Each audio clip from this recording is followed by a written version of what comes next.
Poland in our international supervision team. He has experiences not only from the Ministry of Education of Poland, but also with experimental psychology. I am looking forward to your presentation, Robert.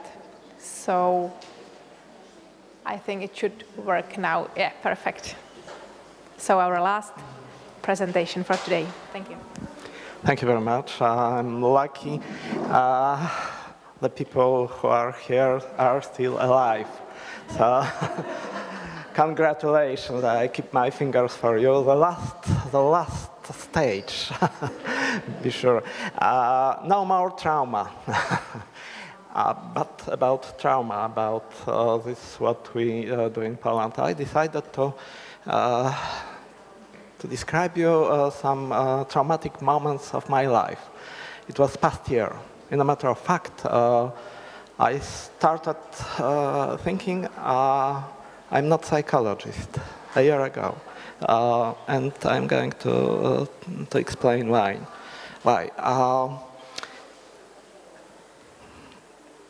I was doing my work. I was sure we have a flexible and very efficient system in Poland, which is delivering an offer to support people in trauma and troubles. We have from about 20 years a well-prepared, multi-tiered approach, which is applied in schools in the whole Poland, which is mandatory in each school. There is a program which informs about each activity which is addressed to the challenging situations like addictive behavior or violence or something like that. And there is a connection between each school and advisory center. Each advisory center have about 10 up to 20 schools under supervision. And there are psychologists, there are pedagogists, advisors, and so on, and so on, and so on. And we have also crisis intervention centers in each town, which is more than 50,000 inhabitants. And there are specialists, really well-educated psychologists, therapists, which support people in crisis. And I'll tell you how it works from 24th of February past year. So when trauma really tested this system, what happened? Russian aggression, we know everything about this. But how it was in Poland. In Poland, about 6 and 7 million of Ukrainian refugees arrived for about half a year. In Poland, there are about 38 millions of inhabitants. It means the population of Poland suddenly increased by 1/5. Wow. This is not challenging yet. The challenging is that there were mostly women with children running away in a dramatic condition from bombing. And they arrived to the border, and after 2 or 3 days from the war began, I started calling my colleagues how they work, what methods they apply, and I couldn't assess anybody. They were busy. They were on borders or in reception points, working from the morning to the deep night, and having no possibility to apply nothing more, to support nobody more. So I started thinking it makes no sense. I can be one more, working from the early morning to the late night, or I can, well, what I can. It was about our system of support. It didn't work, simply. It was overstressed. So we started thinking about what to do. And, well, about brain breaks. Great idea. Would you please stand up and stay in pairs, one by one? you have purse, yeah? Super. May I present with you? Turn around, yeah? And move your legs a bit farther, step farther, yeah, typical. From the point you feel safe. Till the point you feel safe. Go on, yeah? Okay, and close your eyes and keep your head to your head, yeah. Classical exercise, okay, thank you. For a moment, please do, please try, please try, please try.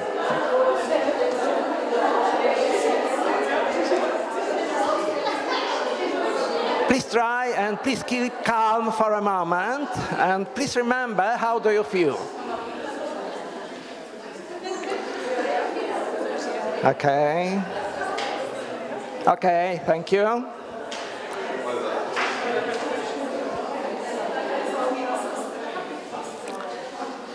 Thank you very much. I suggest to try to do this from time to time. Maybe not about 20 minutes, but each week at least one time. What it was this what I was trying to encourage my colleagues, and we did as a team. Many calls and many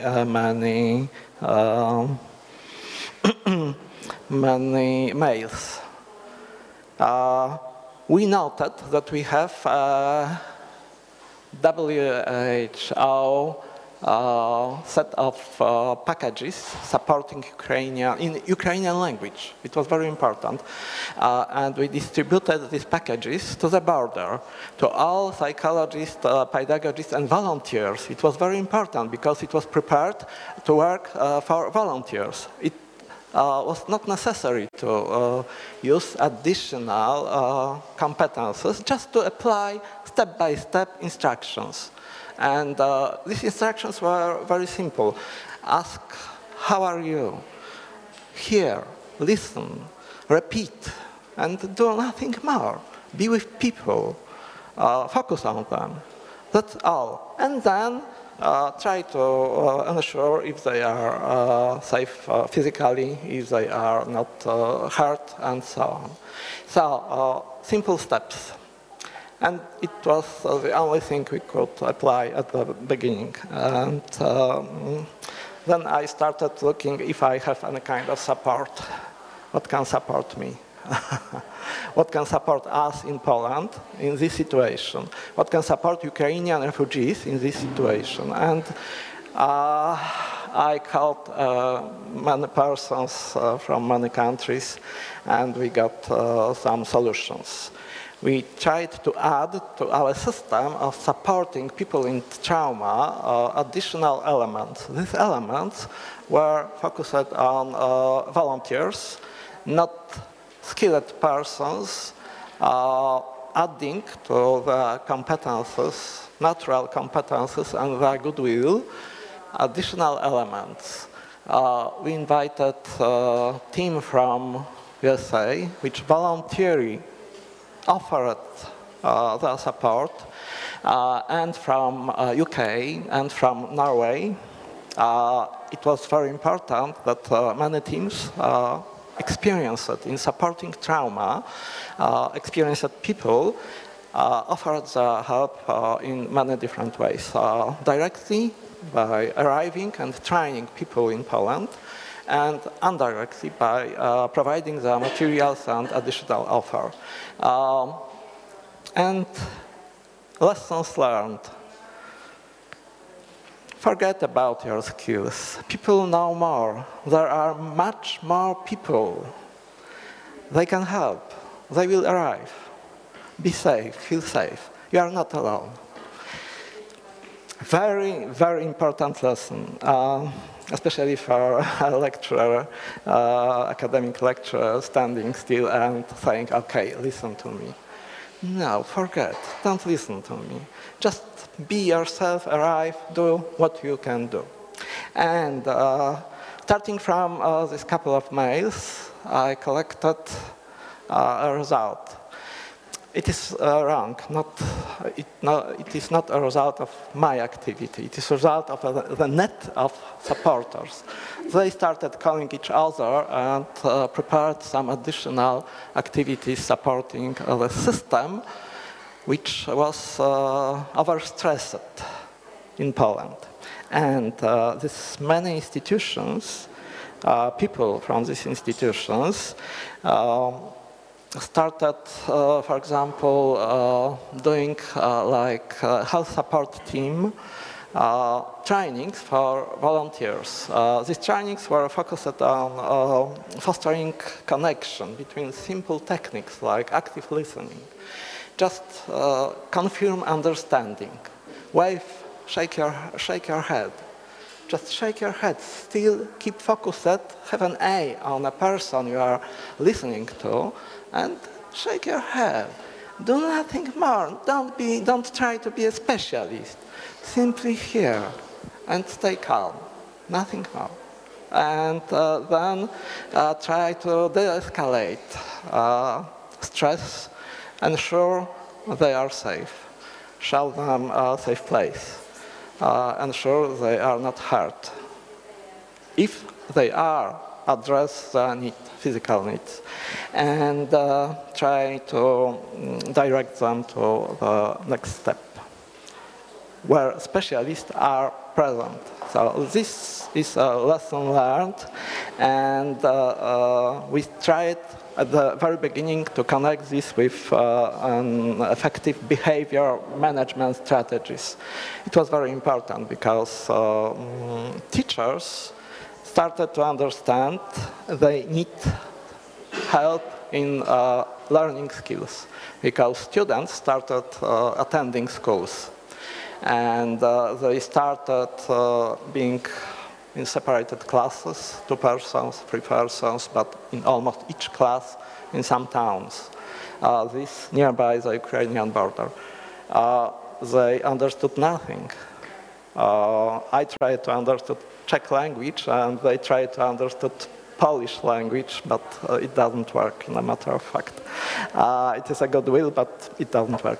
And we tried to find the Ukrainian teachers and to decide how to work with this problem. And the second lesson was, well, it was said today, what is going on to be with us, supporters? The huge number of people. The first part was such as I am talking about. It was very, very emotional. It was it was full of activity. I almost didn't sleep, my colleagues too. Either, sorry. And it was a heroic stage. We did everything what we could. And we are now somewhere here. We are thinking about systems, but there was a crisis stage. After summer holidays, nobody wanted to know about trauma, about war, about children, about refugees. 5 million people. Nobody wanted to hear about them. It is natural. I knew it is natural, but it was problematic. So till this moment, more or less, our institutions prepared a reaction to the situation. Till this moment, about half a year. And the first moment was no shelters, no places, no locations, and people invited others to their homes. About 70% of newcomers found places in private homes, no in shelters, no in private homes. People simply responded to this crisis, but after a couple of months, they started looking for a place for living, because people were exhausted, simply. They didn't want to keep the situation still in the process. So again, lesson learned. Don't forget about helpers. Keep helpers in mind. They will be burnt out and it is natural. This is an example of training we did in Lublin. This is a HST team presenting information about steps of natural helping. About 8 months after, no, not full, about 6 months after the aggression, I did research among students in primary and secondary schools, Polish students, and they answered what they fear of the most. They feared mostly of war. It was natural. They forgot about COVID. It was not interested for them, even if they experienced COVID, directly or indirectly. Everybody said war is more important, and it is, again, the lesson learned. Don't think about previous experiences. Think about this, what was going on. What was going on?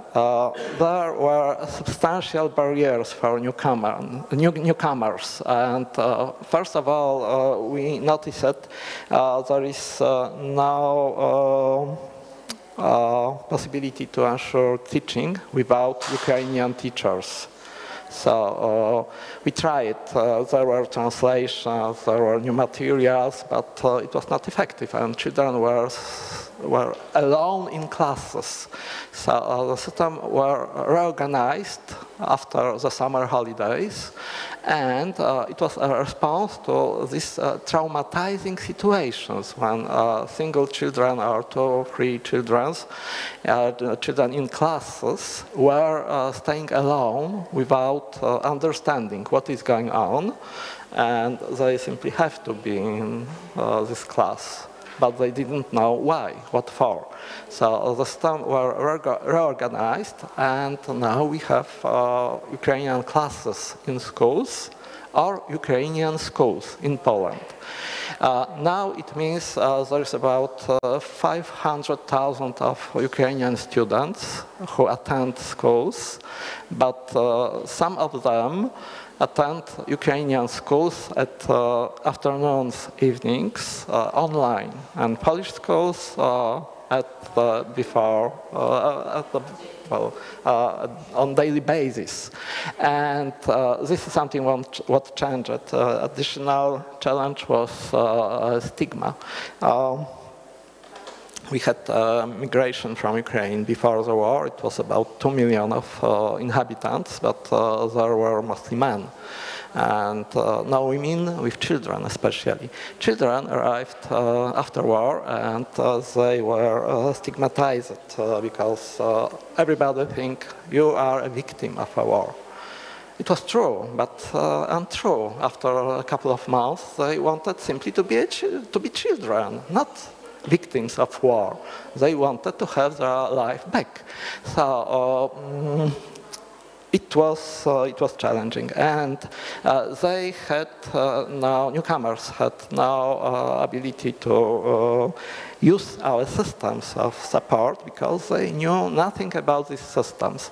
Again, lesson learned: provide simple instructions how to use these systems. Systems were open. Our government ensured free access to all systems we had in Poland.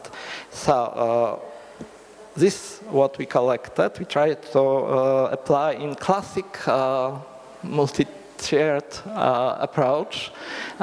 We tried to prepare a new information for newcomers, which instruct how to use Polish systems, how to use Polish school, how to find places for life in new situation, for living. And then the question was how to address support for 2 other levels. Because this first level was pretty easy, but the others were not so easy. We tried to learn how to recognize post-traumatic stress symptoms, and another organization located in Norway, Children and War Foundation, provided us two types of support. One was a questionnaire for diagnosing traumatic symptoms as a screening method. Pretty simple, a couple of questions, pretty fast. We did it online, and it is accessible. And the other way was training, which was delivered to multipliers. So a group of psychologists participated in this training, also with volunteers, but they learned not directly how to support students in trauma, but how to teach supporting students in trauma.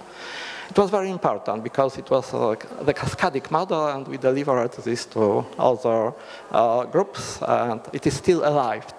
I see this after this access to questionnaires. This model was based on understanding of three areas of symptoms. We're experiencing trauma, which occurs as coming back, thinking, feeling of symptoms of situations, avoidance of similar places, and arousal of, it was said today in many versions, I think it is absolutely clear. And the help was based on thinking about this model, where it starts, and how we can intervene, and where, what we do, what we think, and what we feel. We learned that it is not possible to address directly our feelings or our memories. They are unremovable. So what we can do activation of behavioral systems, which are supporting forgetting thoughts for a moment and feeling better for a moment. If we repeat it enough times, we can have results. Simple techniques for activating place, for listening, for doing something what looks like a normal daily situation for children which were traumatized. And first of all, which were traumatized, because not all of them needed such support. So this is why we focused on profiling using this simple questionnaire and other methods, of course, but it was important to limit number of direct help to children and to an increased number of persons which were invited to simply live safely. Another model was provided by John Weiss from Harvard Lab for Youth Mental Health, invited by Katie Short from Canada. He arrived to Poland and delivered his model of cafeteria approach. It is suggested you talked about this as a model in which I don't need to be an expert in everything. I simply need to try one technique. If it suits me, I'll be good in this. If it is not enough, I can try another one. But I don't want to be an expert in everything. It was very supportive for teachers and for school pedagogists, psychologists, because they feel more relaxed. Not so, it was not their duty to help. It was a possibility for them. Okay, I can learn one technique. John Weiss offered a possibility to, to translate his book, collecting many very useful techniques as a kind of simple description how to use this technique. And each of area, feeling calm, is connected with a couple of techniques, such like breathing, so calming, progressive muscular relaxation, and so on. So the description is very easy, and you can take one technique and apply this on your daily basis. And it is the same with other areas. We prepared a number of trainings based on this book, and this is the set of tools which are very popular. And we are starting implementing this. It is not fully applied yet, but we are trying to do this what will be useful for all, not always specialists, also for teachers, for other not specialized persons, because as I said, they understood we need it. We were unprepared for a situation. We need it simply.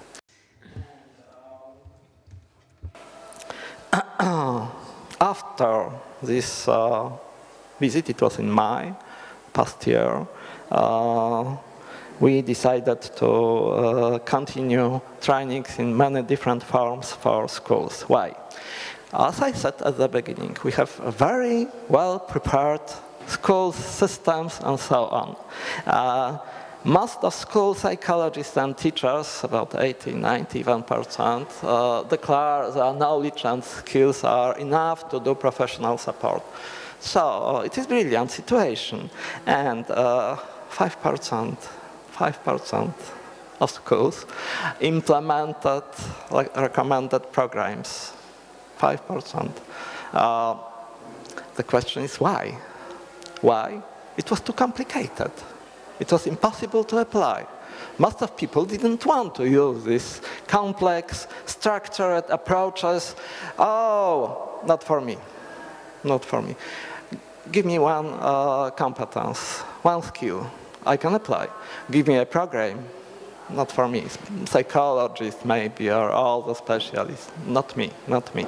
And most of schools applied short-term, cheap programs. Cheap because short-term. But not good? No, they can be good if they are based on professional informations. But most of school mental health programs and prevention programs, in a matter of fact, now still are very schematic. They are well, they apply to roles, but they are not, for example, evaluated or focused on real needs, because almost no school did evaluation. Almost no school. So this is about system, which is really good on a paper, but it didn't work, in a matter of fact. So that's why we continue trainings. This is rational. And why at schools?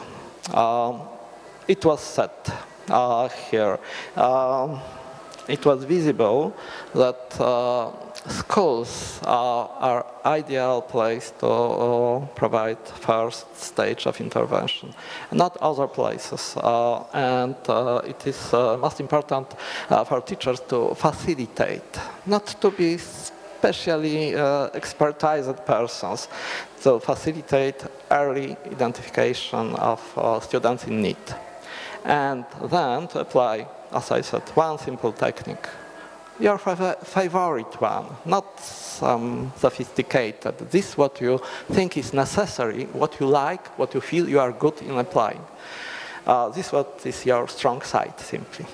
And the aim was naturally based on the multi-tiered system with many additional programs located here, and it is very clever, but not applied, in a matter of fact, yet.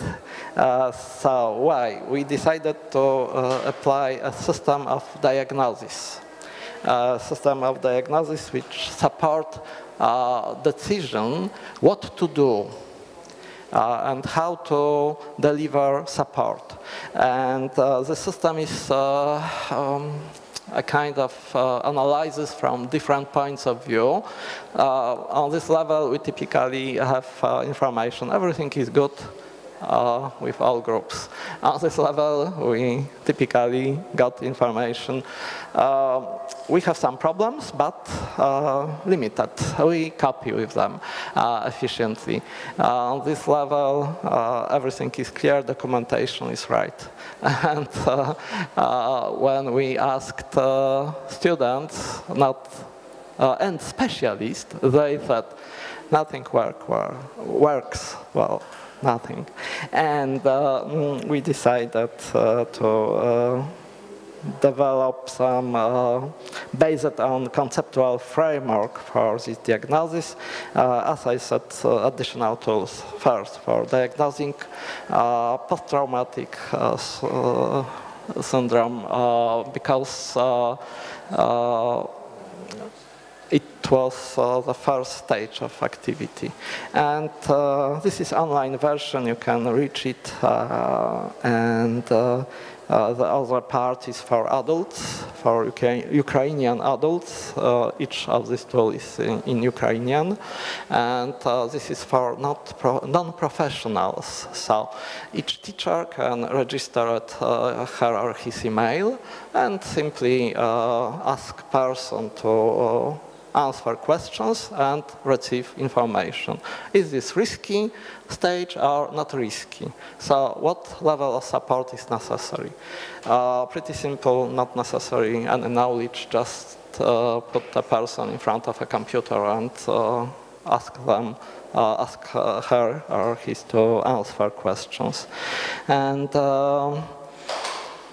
we prepared also a lot of supporting materials in a simple form of Padlet, online set of information so people can access. This is attractive in graphic forms. And teachers declared it is useful, not only for them, because there are also materials which are offered to people in Ukrainian language. And this is simple, easy to inform. Okay, take this and use it. Thank you very much.